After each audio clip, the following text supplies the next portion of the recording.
Matapos mapospone ang BICAM kahapon dahil sa umano'y deadlock sa DPWH budget. Tuloy na ulit ang debate sa PICC. Darito ang agenda report ni Joan Manalo, live mula sa PICC. Joan, ano na ang latest dyan? Willard, 2 oras nang delayed ang pangatlong araw ng Bicameral Conference Committee ngayong araw. Inaasahang magsisimula sana ito kaninang alas 4 ng hapon, pero hanggang sa ngayon ay hindi pa rin nagko-convene ang Senate at House panels dito sa PICC.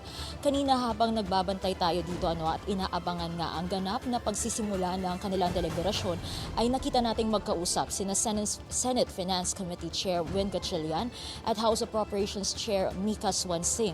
Kaya inaasahan sana natin ngayon na mas may papaliwanag ng dalawang contingent kung bakit nga ba na-postpone itong pangalawang araw sana ng BICAM kahapon na kung ilalarawan nga ay isang deadlock.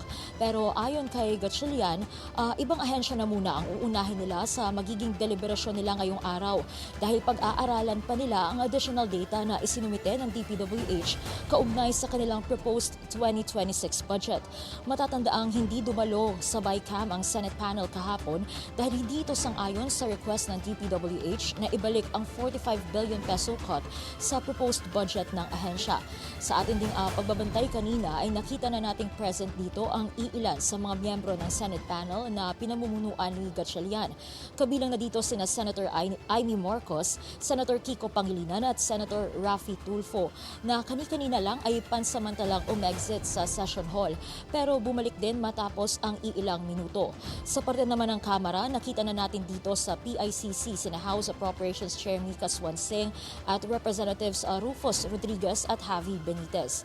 Samantala, dinipensahan naman ni Swansing ang pondong inilaan para sa Medical Assistance for Indigents and Financial Incapacitated Patients o MAIF program. Naaprubahan na ito nitong weekend. Ito ay 51 billion pesos na pondo para sa nasabing proyekto na ikinatuwa naman ni Swansing. Dahil anya, mababawasan sana ng 1.1 milyon ang mga benepisyaryo ng MAIF kung hindi naaprubahan ang House version nito at kung binawasan pa ang pondo para rito. 49 billion pesos ang ipinanukala ng Kamara para sa MAIF habang 28 billion pesos naman ang Senate version nito. Ang MAIF ay isang programa ng DOH na naglalayong makapag-abot ng tulong pinansyal sa eligible applicants at kabilang na nga rito ang mga indigent at financially incapable patients.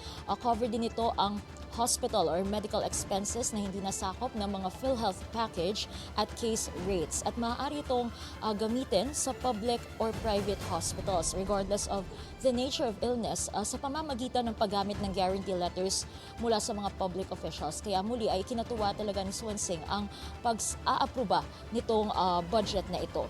41.16 billion pesos ang nakuhang pondo ng MAIF noong 2025. At isa nga ito sa mga napag-usapang panukala sa BICAM nitong mga nakaraang araw. At sa ngayon ay inaabangan natin kung kailan ba ganap na magsisimula itong BICAM and anytime by now daw ay pwede nang magsimulang mag-convene ang ating House and Senate panels. Willard.